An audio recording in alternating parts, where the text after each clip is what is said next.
बच्चों, जब हमारे प्यारे बच्चों का आरटीआई आता है, ठीक है, तो मेरे सामने ना बहुत तरह के आरटीआईज आते हैं।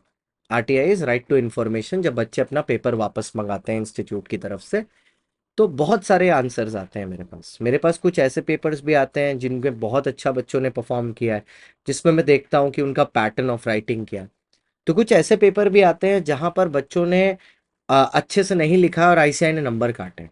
और कुछ ऐसे भी जगह पर आते हैं जहां पर बच्चे को लग रहा है कि उसने अच्छा लिखा है, बट आईसीआई वाला नंबर काट रहा है। इन सारी चीजों को आज यहां पर for the very first time, ऐसा वीडियो मैंने कभी नहीं बनाया, समराइज करते हुए, समरी बनाते हुए मैं आपको बताने जा रहा हूं best practices for writing case study answers. Case study answers कि केस स्टडी का आंसर लिखने की बेस्ट प्रैक्टिसेस क्या है। ठीक है, आइए सर, चलिए शुरू करते हैं। सबसे पहले सर, अगर एक 3 मार्क का क्वेश्चन है, तो इस 3 मार्क के क्वेश्चन में या अगर 2 नंबर का क्वेश्चन है, आप एकदम पॉइंट ब्लैंक आंसर लिखेंगे। ठीक है, मतलब आपका एक पैराग्राफ, फर्स्ट पैराग्राफ होगा आपका लॉ, और जो नेक्स्ट पैराग्राफ होगा वो आपका सीधा होगा कंक्लूजन। ठीक है, लॉ में अगर आपको सेक्शन पता है तो आप सेक्शन के साथ शुरू करिएगा। अगर आपको सेक्शन नहीं पता है, तब आप लिखोगे अकॉर्डिंग टू द प्रोविजन।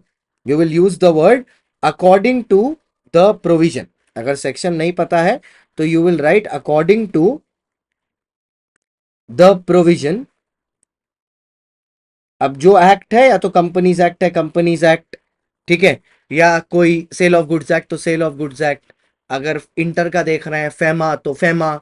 ठीक है, पर सेक्शन अगर पता है तो सेक्शन लिखेंगे, वरना सीधा आप अकॉर्डिंग टू से स्टार्ट कर सकते हैं।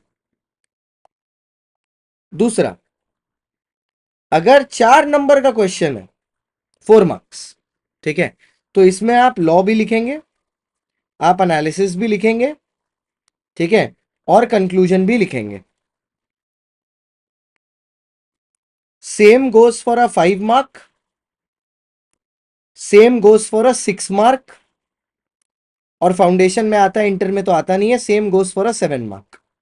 लेकिन 5, 6, 7 में आपको रेलेवेंट केस लॉ, अगर उसके ऊपर कुछ है ना केस लॉ, तो आप वो भी लिख दोगे तो और अच्छा होगा, आपके नंबर आपको और बढ़िया मिल जाएंगे।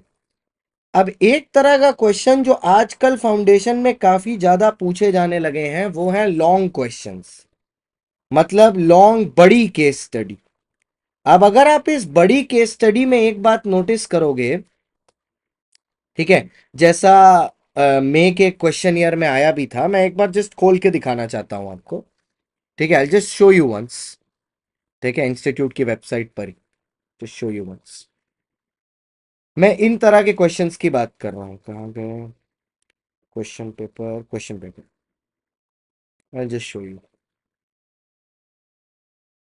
जैसे ये जो है ना, भारी भरकम बड़े बड़े 2-2 पेज के केस स्टडी, ये है 2 पेज का केस स्टडी, अलग अलग सब 3 सब टॉपिक क्वेश्चंस हैं।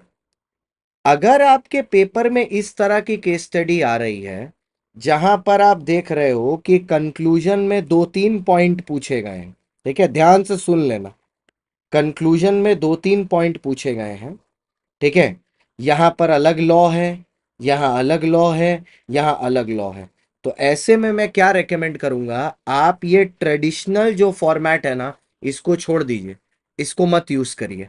इस ट्रेडिशनल फॉर्मेट को आप क्विट कर दीजिए। Same goes for intermediate.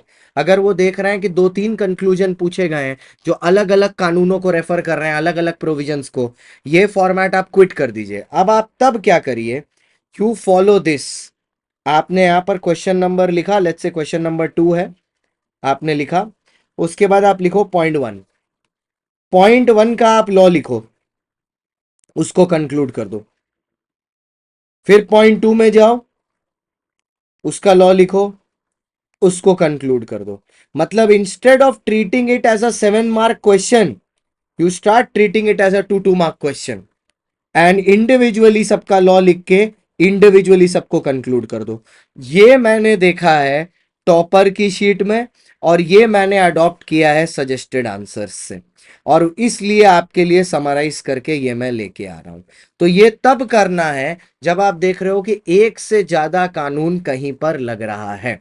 अब फाउंडेशन वाले बच्चे जो इसको देख रहे हैं और अगर चाहते हैं कि मैं डायरेक्ट क्वेश्चन के लिए भी बताऊं, तो इस वीडियो को हाइप करके, वीडियो को लाइक करके नीचे जरूर लिख दीजिएगा DQ। आप DQ लिख देंगे, मैं समझ जाऊंगा कि डायरेक्ट का भी करना है। इंटर वाले बच्चों का डायरेक्ट क्वेश्चन का ऐसा कुछ खास अलग नहीं होता, फॉर्मेट ऑलमोस्ट सेम ही होता है, बस कंक्लूजन नहीं होता, डायरेक्ट लॉ होता है। तो उनको आई थिंक इसके अलावा कोई चीज की जरूरत नहीं पड़ेगी। अब इंटर के चैनल पर भी रेगुलरिटी ऑफ वीडियोस अलग अलग तरह के आते रहेंगे, जैसे IFSC वगैरह। फाउंडेशन का भी ब्रह्मास्त्र शुरू हो गया है। सो आई होप आप लोग अपनी प्रिपरेशन में आगे बढ़ रहे हो, because I am now on gear 5, क्योंकि अब इसके बाद गाड़ी सीधा एग्जाम के बाद रुकेगी। So all the very best. Video पसंद आया हो तो लाइक जरूर करना। Thank you so much for watching.